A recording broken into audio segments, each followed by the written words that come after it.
What's going on, guys? So today we're going to be looking at my newest plate carrier setup, and I'm very excited about this new setup.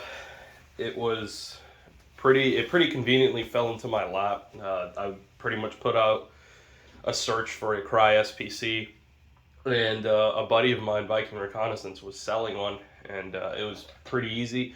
Sold it with some of the parts that I wanted, so I was able to kind of get everything I needed right from the get-go. So, without further ado, this is the Crye SPC. So, you might be wondering, well, what about the Eagle Aero?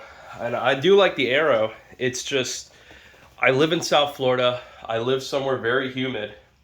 And because of the humidity, because of the conditions, I have to be realistic with materials. So we are fortunate that there have been so many material advances in the past few years in load-bearing gear that we've been able to, you can pretty much tailor make a pretty hydrophobic setup for whatever you would want to do. In this case, I wanted an armored setup that could be hydrophobic. So I went with the Crye SPC, much like the Airlite, and my reasoning for the Airlite chest rig. This provides what I need in a quality package, and I'm pretty happy about that. So I've worn it for a bit already, and I'll talk briefly about what plates I'm using, because there's two different sets of plates that I'm putting through this. So without further ado, let's begin with the carrier. So starting off from top to bottom, because I feel like that'd be easier in this case. I have these shoulder pads on there. I believe they're First Sphere. I could be wrong though. They're comfy. They're cool. I'm probably gonna replace them. They're not bad. It's just I want to try out some other different options before I start kind of like just deciding like, okay, this is it. So shoulder pads are cool, whatever. I've got a trucker mic here for my radio, my EF Johnson. Nothing crazy.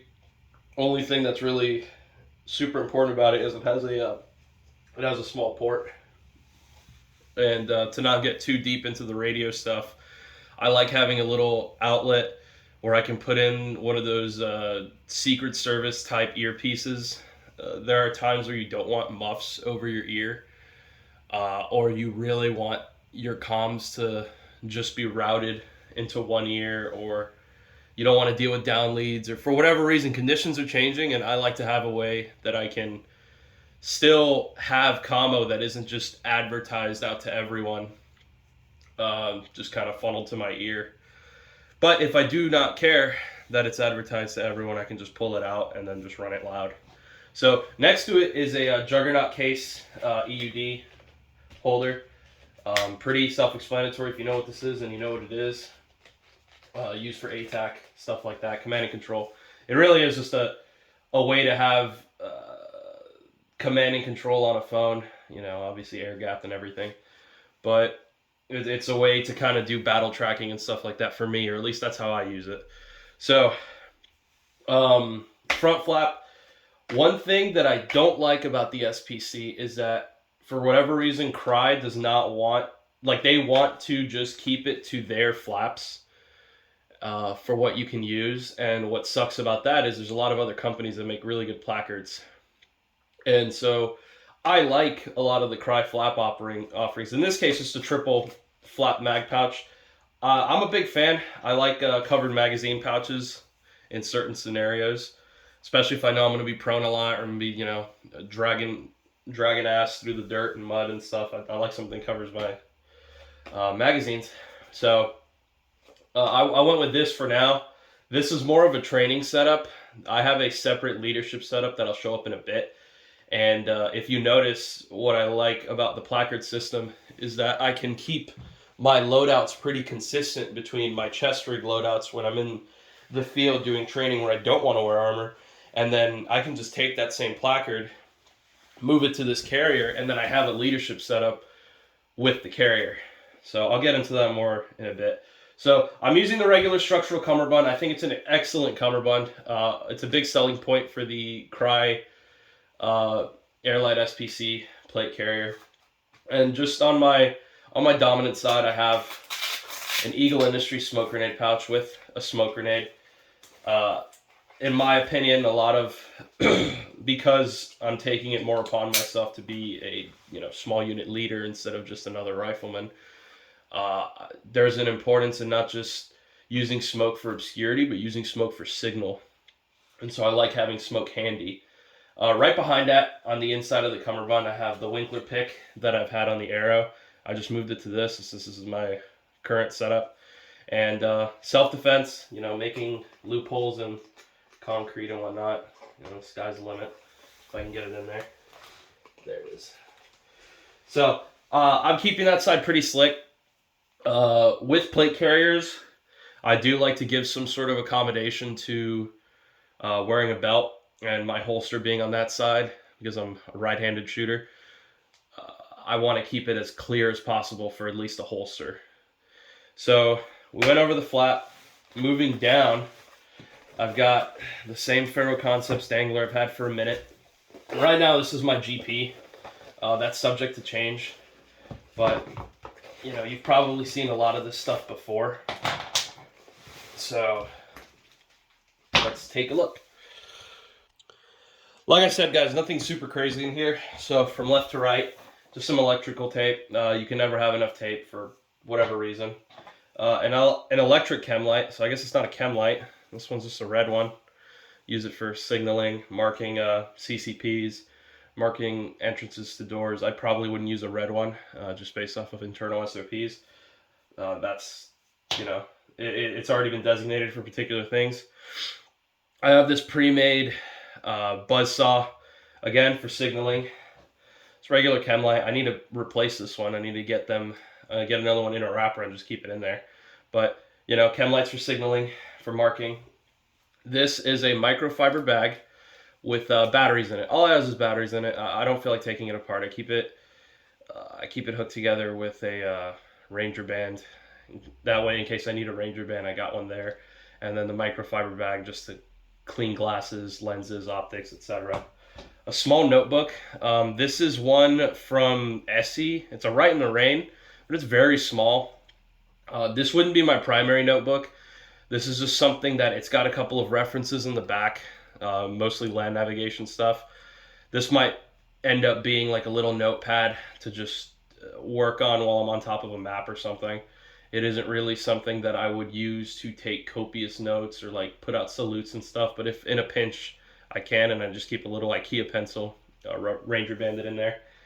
So this is more of a backup notebook, but I still keep it on hand. You can never really have, it's pretty lightweight and easy to keep a writing utensil like this handy. A compass, of course, extremely important. I don't have Ranger beads on this one. I'm still working on that. I'm trying to buy more Ranger beads from 100 Concepts. I really like his. But yeah, a Kamenga compass. These are, in my opinion, the best for most small unit stuff.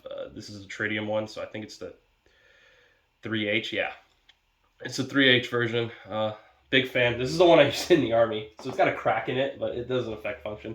And then, we're quite familiar with these flaming rocks, these little markers. I used to keep more in there. I'm just in between stuff, but keeping a few of these on hand, again, allows for marking. So if you notice, a lot of that Dangler's focus is on pretty much command and signal with a little bit of land navigation. The more moving parts you end up with in a small unit, the more that command and signal becomes important. And it's not a function of, oh, well, I'll just stick to this one way to signal. Like, you need alternate and multiple ways, not just as part of a place plan, but remember, all those alternate ways can signal completely different events. You can use, just to keep it simple with a chem light, if I throw a blue chem light out of a room versus a red chem light, the red chem light might be like, it designates something specific, but it could be, if it's being dangled from a window, that could be a signal like, hey, there's a booby trap here, don't go. Versus like a blue one is like, hey, this is our CCP. This is an example. So having multiple ways to signal, and chem lights aren't that great during the day, so flaming rocks might be in vogue at night. So let me put this stuff away and we'll continue. So moving on, past the front flap, I like to keep these Tactical Tailor Fight Light flat magazines handy. Right now they just have magazines. So right now I'm carrying a total of 7 mags on the plate carrier. That's subject to change. I did a short video on my Instagram where I showed how much I like these pouches, because I can just pull out magazines and I can replace components as needed, or replace contents as needed. So in this case, this is just a plastic flask with water. It's 500 milliliters. Quick little sip of water, and it fits in that flap perfectly. So that's why I really like these pouches. My philosophy with pouches has always been the more uses you can get out of one, the better. So sometimes it's better to go a little bit oversized because you can stuff more odd items in it than not. So this might have smoke grenades in it. If I was working with a breacher, I might keep shotgun shells in there. Just ammo. This one probably wouldn't change from ammunition, barring some strange circumstance. But this one with a much longer flap and a more forgiving pocket, I guess, that one is definitely going to be my flexible one. Sometimes, as a leader, you don't need a lot of ammo, you need a lot of things.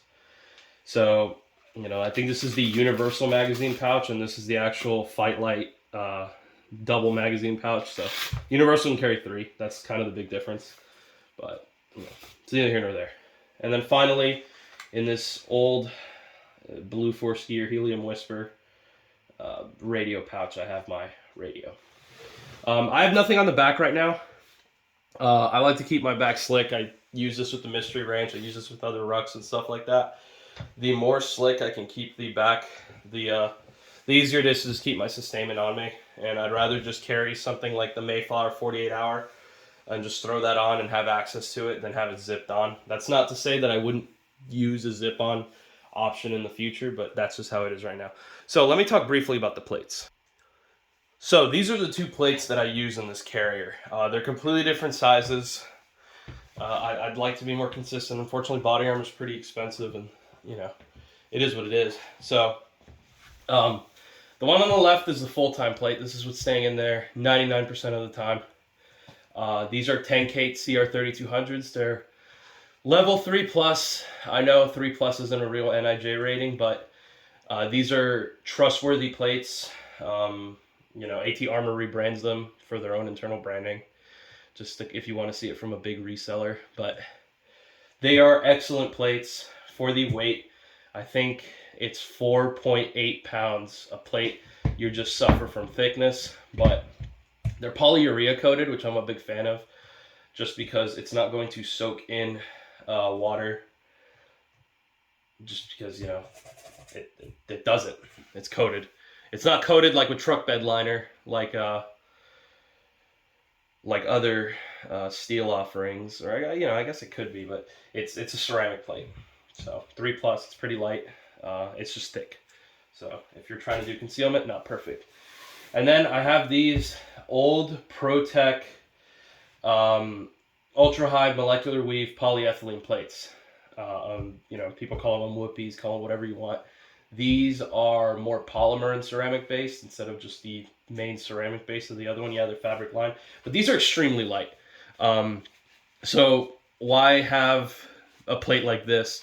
This plate is meant to be buoyant, just because of the principles of it. It is neutrally buoyant, so it is not going to fight you if you fall in water.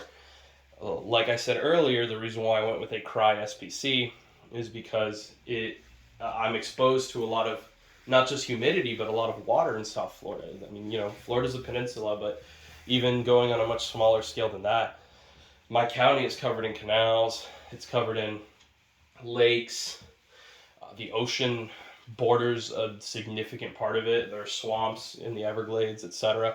So I wanted to have a option where if I had time in advance, if I did my area study, if I did my map reconnaissance and everything, and I knew there could be water crossings and we don't have boats, even if we do have boats, I might switch to this plate instead. Now, There's no such thing as a free meal. What am I giving up for it?